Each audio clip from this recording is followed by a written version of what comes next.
আমি পোচ খাবো আজকে। আলালালা। এই দাঁড়া দাঁড়া দাঁড়া, এই মোনা দাঁড়া দাঁড়া দাঁড়া। কি হয়েছে বলো? তোর হাতে মনে হয় ডিম দেখতে পাচ্ছি। হ্যাঁ কাকিমা, আমি সেই সামনের দোকানে গিয়েছিলাম ডিম কিনতে, কারণ আমি আজকে মাকে জেদ করেছিলাম, বলেছি যে মামা আমি পোচ খাবো। মা বলে যে ঘরে ডিম নেই, যা সামনের দোকান থেকে ডিম নিয়ে আয়।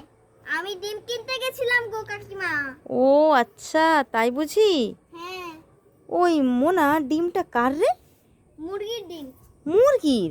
দেখি দেখি দেখি কেমন মুরগির ডিম। এই মোনা, তাহলে না মুরগিকেই দিয়ে আসি, যার ডিম তাকে দেওয়াই ভালো, বুঝেছিস? না হলে সে কষ্ট পাবে।